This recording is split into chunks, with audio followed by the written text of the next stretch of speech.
Hello दोस्तों, आप सबों का मेरे यूट्यूब चैनल में स्वागत है। आज हम लोग झारखंड में जो पोस्ट ग्रेजुएट ट्रेन टीचर का जो एग्जाम हुआ था 2016 में, नोटिफिकेशन 2016 में आया था, बट एग्जाम कब हुआ था? 2017 में हुआ था। इसका 5 ठो बहुत ही महत्वपूर्ण क्वेश्चन को हम लोग आज बनाने वाले हैं।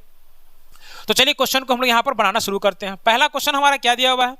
पहला क्वेश्चन दिया हुआ है 5.8 को गुना करना 2.5 से और 0.6 को गुना करना 6.75 से, और इस सबको क्या करना है? जोड़ देना। जोड़ने के बाद जो आंसर आएगा वो हम लोगों को यहाँ पर बताना है। तो चलिए, अब यहाँ पर क्या है, दशमलव को हम लोग क्या करते हैं? नेग्लेक्ट करके चलते हैं, मतलब दशमलव को हम लोग ये मान कर चलते हैं दशमलव नहीं है। तो 58 को गुना करना किससे? 25 से गुना करना है। अब यहाँ पर ध्यान दीजिए, इस 25 को हम लोग गुना करेंगे किससे? 50 से। तो 50 से गुना करेंगे तो 25 25 125, यानी कितना आया? 1250 आया। और 25 को 8 से गुना करेंगे कितना आ जाएगा? 200 आ जाएगा। अब इसको जोड़ देंगे तो 0 5 4 और 1 आ जाएगा। अब हम लोग दशमलव को काउंट करेंगे। यहाँ दशमलव एक अंक के बाद दशमलव, यहाँ एक अंक के बाद, टोटल कितना हो गया? 2 अंक के बाद। तो यहाँ पर हम लोग दशमलव को बैठा देंगे। अब उसी तरह से क्या करना है? इसको गुना करना है। अब 6.75 को 6 से गुना करना है। हम क्या करते हैं? 675 को 6 से गुना करते हैं। 6 25 30 का 0 बचा 3, 6 7 42, 3 45 का 5 बचा 4, 6 6 36, 36 और 4 40 यहाँ पर हो गया। अब यहाँ पर देखिए 2 अंक के बाद दशमलव और यहाँ 3 अंक के बाद दशमलव, तो यहाँ दशमलव दे देंगे। अब हमको क्या करना है? 139.25 4 और 14.50 सबको क्या करना है? जोड़ना है। तो यहाँ पर हम लोग इसको जोड़ते हैं। तो चलिए जोड़ते हैं। 4 हुआ, दशमलव के नीचे दशमलव होना चाहिए, यहाँ पर 0 5 0। उसके बाद वहाँ पर क्या है? 1 3 और 9.25, इसको हम लोग जोड़ देते। तो ये हमारा 0 हो गया। 5 में 10 का 0 हाथ में बचा 1, 5 2 7 और 1, यहाँ पर हो गया 8। ये दशमलव रहा मेरा। तो 4 4 8, 8 और 9 17 का 7 बचा 1, 3 1 4 और 1 5, और ये हो गया हमारा कितना आंसर आया? 157.800। तो 157.80 यहाँ पर है, इसलिए हमारा आंसर यहाँ पर डी हो जाएगा। अब हम लोग दूसरा क्वेश्चन बनाते हैं। सेकंड नंबर क्वेश्चन क्या है? राहुल और दीपक की आयु का अनुपात 4:3 है। 6 वर्ष बाद राहुल की आयु 26 वर्ष होगी। दीपक की वर्तमान आयु क्या है? अभी जो है आयु क्या है? 4x है और 3x। 6 वर्ष बाद राहुल की आयु, तो राहुल हमारा ये हुआ। तो 6 साल बाद, यानी कि 6 साल बाद कितना होगा? 4x प्लस 6 हो जाएगा, जो कितना के बराबर है? 26 के बराबर। जब हम लोग 4x का वैल्यू निकालेंगे तो क्या हो जाएगा? 26 माइनस 6। तो 4x का वैल्यू यहाँ पर क्या आ जाएगा? 20 आ जाएगा। तो x का वैल्यू क्या निकल कर आएगा? x का वैल्यू 5 निकल कर आएगा, क्योंकि 4 को उधर भेजेंगे तो 20/4 यानी कि 5। तो x का वैल्यू यहाँ क्या निकल कर आया? 5 निकल कर आया। क्या पूछ रहा है? दीपक की वर्तमान आयु, तो दीपक का वर्तमान आयु कितना है? 3x है, यानी कि 3 गुना x, x का वैल्यू 6, तो 6 18 साल यहाँ पर आंसर हो जाएगा, जो ऑप्शन में दिया ही नहीं है।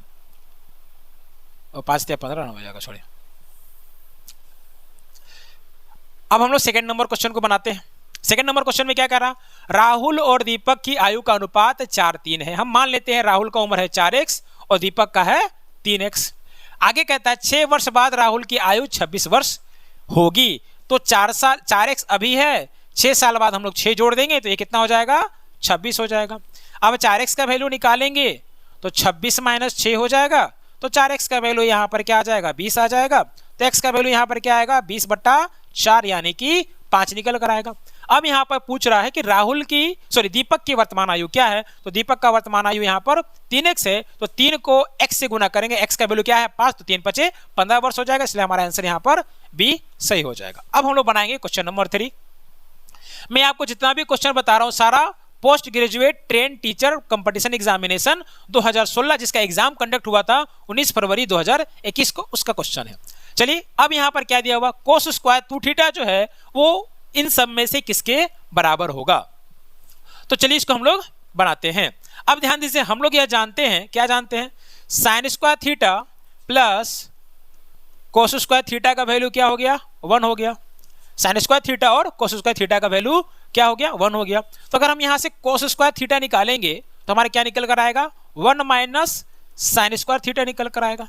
बट एक चीज यहाँ पर ध्यान रखना है, यहाँ पर थीटा की जगह पर क्या दिया हुआ है? 2θ दिया हुआ है। तो जब हम लोग कोस स्क्वायर 2θ निकालेंगे तो हमको क्या मिलेगा? 1 माइनस साइन स्क्वायर 2θ, जो कि हमारा ऑप्शन नंबर बी में दिया हुआ है, इसलिए हमारा आंसर क्या हो जाएगा? यहाँ पर बी हो जाएगा। अब हम लोग बनाएंगे क्वेश्चन नंबर 4। क्वेश्चन नंबर 4 क्या है? पहली 30 प्राकृत संख्याओं का योग ज्ञात करें। पहला 30 प्राकृत संख्या का योग ज्ञात कीजिए। जो प्राकृत संख्या का योग ज्ञात करने का फॉर्मूला होता है वो फॉर्मूला है n × n + 1/2। जहां पर n जो है वो ये 30 के बराबर हो जाएगा। तो यहाँ पे क्या लिखिए 30 गुना 30 प्लस 1 31/2। 2 से इसको काटेंगे 15 बार में कट जाएगा और 15 को गुना कर देंगे हम लोग 31 से, तो 15 एकम 15 का 5 बचा 1, 15 तिया 45 और 1 46, कितना आएगा 465 निकल कर आएगा, जो कि हमारा ऑप्शन नंबर बी में दिया हुआ है। अब हम लोग बनाएंगे क्वेश्चन नंबर 5। क्वेश्चन नंबर 5 में क्या है, देव ने लेवल पर लिखे मूल्य पर 30% की छूट के साथ एक वस्तु को खरीदा। मान लीजिए वस्तु पर लिखा हुआ था 100 रुपया और वो खरीदा कितना में, 70 रुपया में खरीदा। 100 का 30% 30 होता है, तो 100 लिखा हुआ था, 30% का छूट पे खरीदा, यानी कितना में खरीदा, 70 में खरीदा। उसने लेबर पर लिखे मूल्य पर 12% के लाभ के साथ वस्तु को बेच दिया। यानी कि वस्तु के ऊपर लिखा हुआ था 100 रुपया और 100 का 12% में बेचा, यानी कितना बेचा, वो 112 रुपया में बेच रहा है। ध्यान रहे, खरीद रहा है 70 में बट बेच रहा है कितना में, 112 में। आपको बताना है यहाँ पर लाभ परसेंट कितना है। खरीदा 70 में, बेचा 112 में, तो यहाँ पर लाभ कितना हो गया, 112 माइनस 70। तो 112 में अगर लोग 70 घटाते हैं तो हमारे कितना आ जाएगा, 42 रुपया आ जाएगा। यानी कि उसको 170 में 42 का फायदा हुआ। 70 में फायदा कितना का हुआ, 42 का हुआ। यहाँ पर गुना कर दीजिए 100, 7 दहाई के 70 और 7 42, और ये जीरो से हमारा ये जीरो कट गया। हमारा आंसर क्या आ गया, 60% आ गया, जो हमारा ऑप्शन नंबर बी में दिया हुआ है। तो ये 5 महत्वपूर्ण क्वेश्चन था, जो कि हमारा post graduate train teacher competition का एग्जाम जो 2016 में नोटिफिकेशन आया था, बट एग्जाम कब हुआ था, 19 फरवरी 2017 में हुआ था। इसका ये 5 क्वेश्चन है। अगले वीडियो में मैं और भी क्वेश्चन आप लोगों के लिए लेकर आऊंगा। जब तक के लिए जय झारखंड।